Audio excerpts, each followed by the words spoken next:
The Lord be with you. And with your A spirit. reading from the Holy Gospel according to St. Luke. Glory to you, O Lord.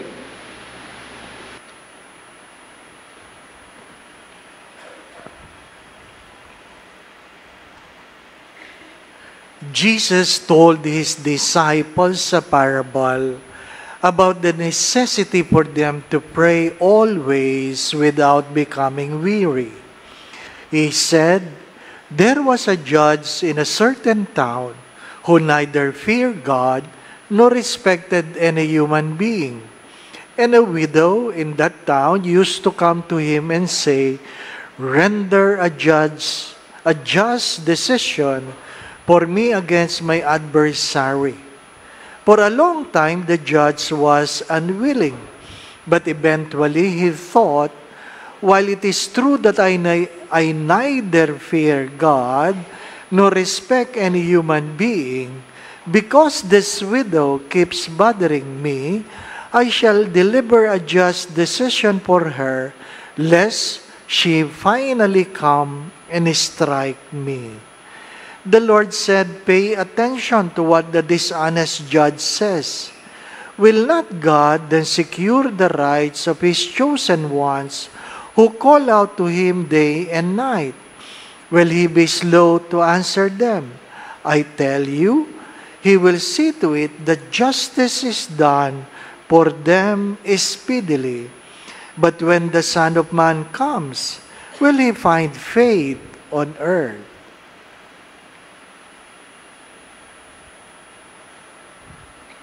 Brothers and sisters, the Gospel of the Lord. Praise to you, Lord Jesus Christ.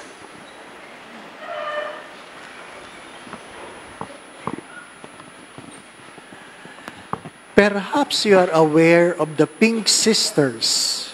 We have so many Pink Sisters. We have in Tagaytay, we have in Hemadi, and in other provinces. Their apostolate is to bend their knees before God and to pray for us. The contemplatives like Poor Clares and Carmelites, that some of them we support through our Laba Parish program, pray for our intentions. They are praying for your intentions. They are confined in their monastery, and they are praying actively. But it doesn't mean when they pray, we do nothing. We have to do our part.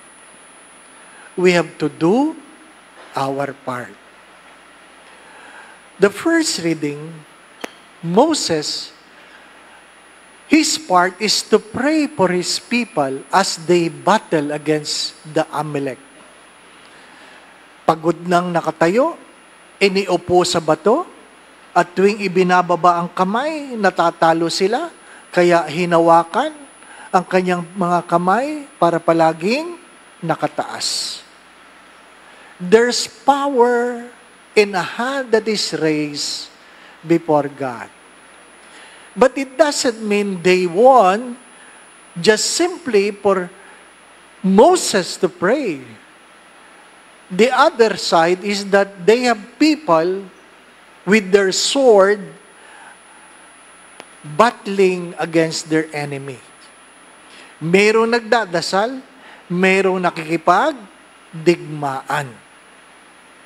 Kung naalala ninyo, minsan sa Lipanto, hindi po dyan sa Manila, kung saan ang Santo Papa ay nanawagan sa buong bansa na magdasal ng Santo Rosario dahil lumulusob ang mga Turks laban sa mga Kristiyano at lamang sila sa numero at ang mga Kristiyano ay nagdasal at nagwagi sa gyerang iyon.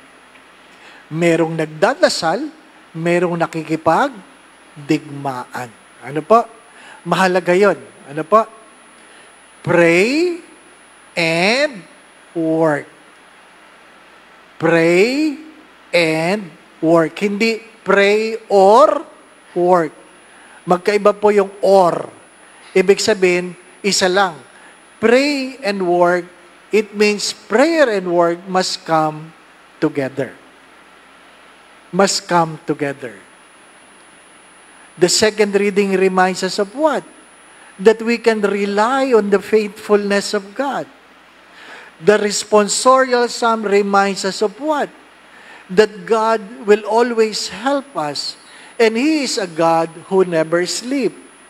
Ang Diyos ay hindi natutulog, at palagi niya pinagkakalob ang hustisya para sa kanyang bayan. Kaya nga, ang Ebanghelyo ay tungkol sa isang talinhaga ng isang babae ay walang humpay na dumudulog sa isang huwes, sa isang judge na hindi naniniwala sa Diyos. Ano ibig sabihin nun?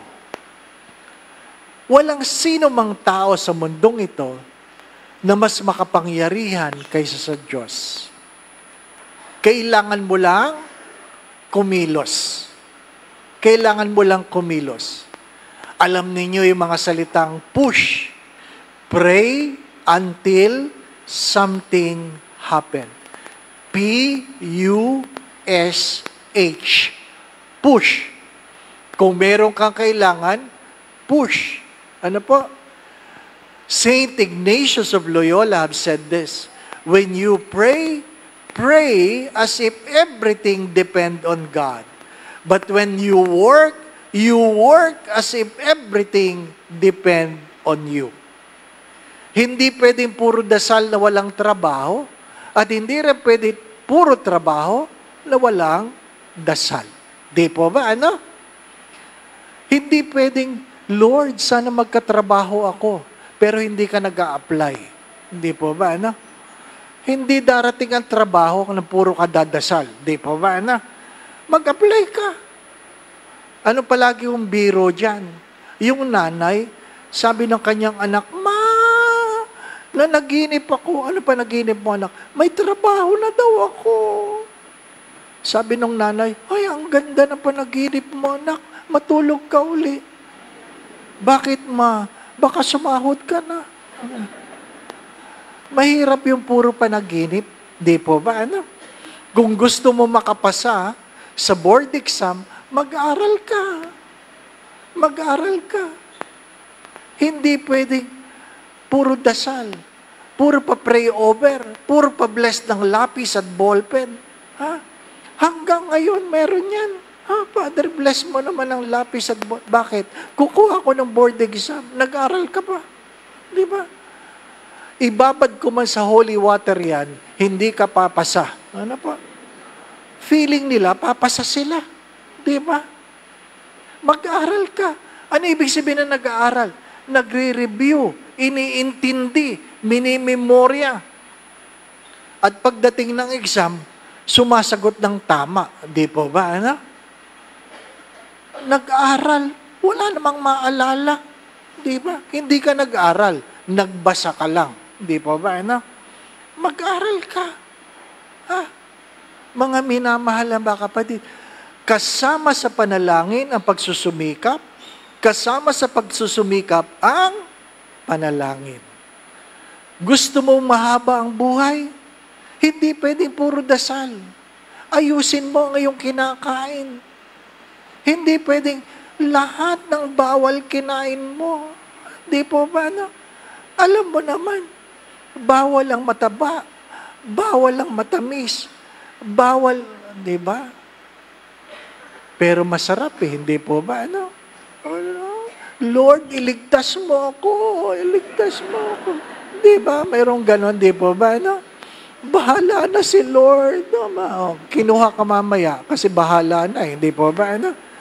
Mga minamahal na mga kapatid, meron kaming pilgrimage. Ha? Late yung isa. Late. Sabi niya, sana umabot ako. O hindi siya umabot. Di po ba, no? Kahit anong dasal mo, hindi ka antay ng aeroplano. Ano ka? Di ba? feeling mo, antayin ka. Di ba? Kahit anong dasal mo, pag hindi ka dumating sa oras, iiwanan ka. Di ba? Mga minamahal na mga kapatid. Yung iba, salary ng panalangin. Ano mga panalangin? Father, pinagdadasal ko na sana pag ako'y namatay, wala kang pilgrimage para may sahan mo ako. Paano ba naman panalangin yan? Di ba? I-schedule natin. Para alam ko na hindi ako alis, alam ko mamamatay siya dito. Di ba naman? Walang samaan ng loob, di po ba? Ano? Mga minamahal na mga kapatid, hindi pwedeng ipinagdadasal ang mga anak na maging mabuti na hindi naman tinuturuan paano maging mabuti. Di ba? Tungkulin ng magulang, hindi puro dasal. Magtrabaho. Paluin kung kailangan paluin. Di po ba? Ano? Alam nyo, kamangha-mangha. Talagang ako'y manghang-mangha. Simula pa ng October 11, nakapila na yung mga tao para sa bagong iPhone 17.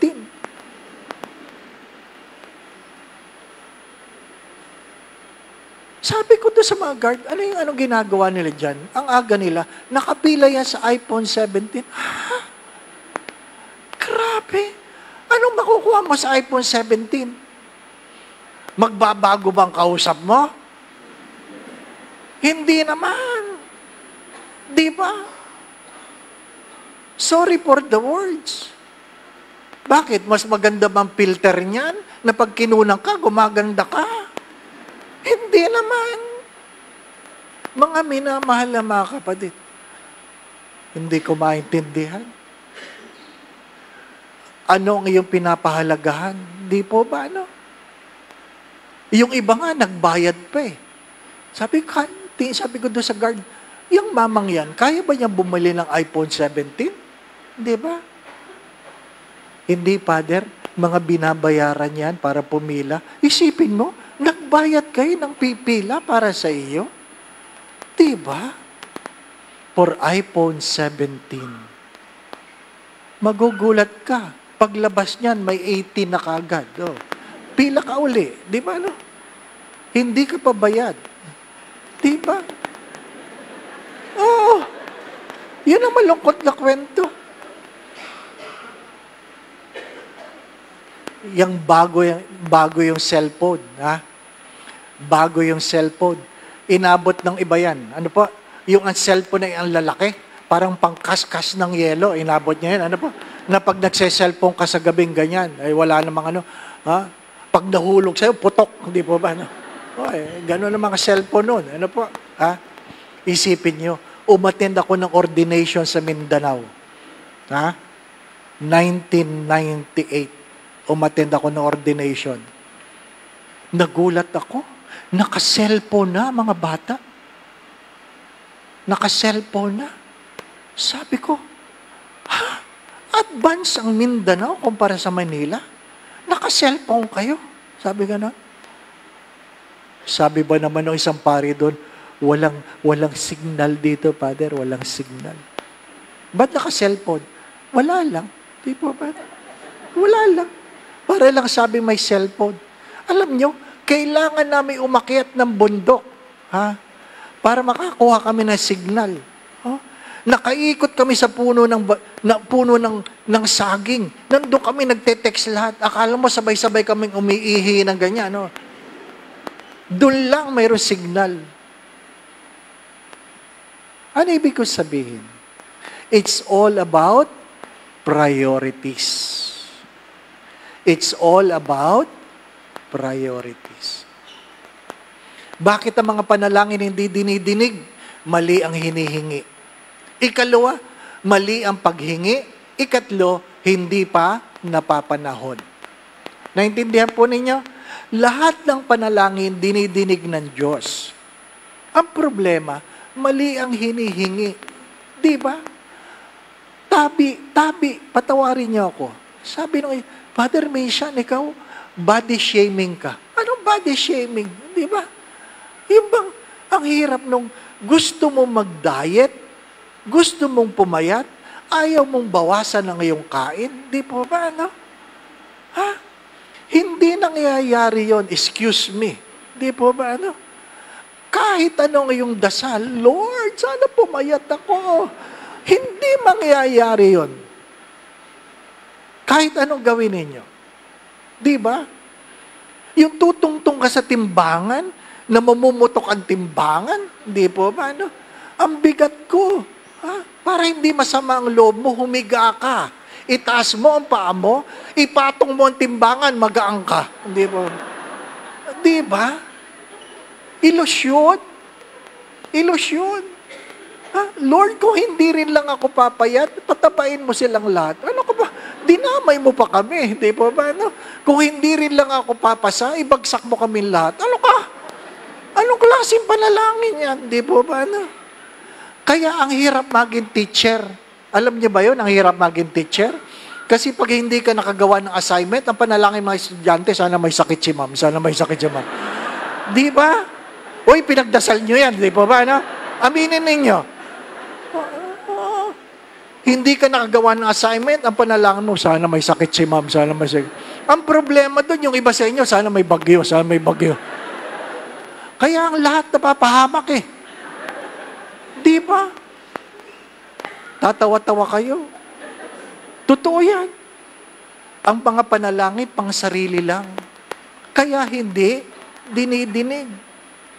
Kaya hindi dinidinig. Mga minamahal na ba, kapatid? Kung ano man ang ikabubuti, ikababanal, palagi pinagkakaloob ng Diyos. Kaya pag kayo nagdadasal, itanong nyo, ikabubuti ba ito ng marami? Hindi lang ng ikaw. Ikabubuti ba ito ng marami? Ikalawa, ikababanal mo ba yan? Di po ba, ano? Maaring hindi mo ikasasaya, pero ikababanal mo. Marahil ang panghuli, ano? Marami sa inyo ang nagbasa, nagpasa, ng alin? Yung sinasabi sa Ama namin, pari lang ang nakataas ang kamay. Ang mga tao ay hindi. Dapat ganun. Bakit? Hindi ba kami tao? Hindi ba? Sino may sabi? Yun ay kasinungalingan. Pinapakita sa unang pagbasa ngayon na ang mga nagdadasal na nakataas ang kamay ay higit na pinakikinggan. Hello? Ang nakataas ang kamay habang nagdadasal ay higit na pinakikinggan. Di po ba? Kaya nagtataka ako, bakit sa Ama namin pinagbabawal? Walang nasusulat na pinagbabawal. Walang nasusulat na si Father lang ang nakataas ang kamay. Di po ba, ano? Pag nagdadasal, di po ba, ano? Mahirap yung naglalakad ka dyan sa Greenbelt. Hindi naman. Nagdadasal yun, di po ba, ano? Ha? But when you pray, and you surrender yourself, it is an act of surrender. It is an act of praise. God will take delight on your prayer. Kaya mamayang Ama namin, tuwing dadasalin ang Ama namin, huwag kayong matakot na itaas ang inyong mga kamay. No po? Itaas mo. Itaas. Hindi yung parang may binibitbit kang TV. Itaas natin ang mga... Grabe. Di ba? Itaas mo. And say to God, I surrender, Lord, my life to you. Again, it is not prayer or work. It is prayer and work. Amen. The first reading was written not just to tell us a story, but the power of prayer with the hands that are raised. I assure you, my dear brothers and sisters, if you come before God in prayer, surrendering yourself in humility, your prayers will be answered. Do not be ashamed. Do not be afraid. The more problems you have, the more you need to pray. And again, prayer and work must come together. The Lord be with you. And with your spirit. And may Almighty God bless you and your family, the Father, the Son, and the Holy Spirit. Amen. The Mass has been offered. We go in peace to love and serve the Lord. Thanks be to God.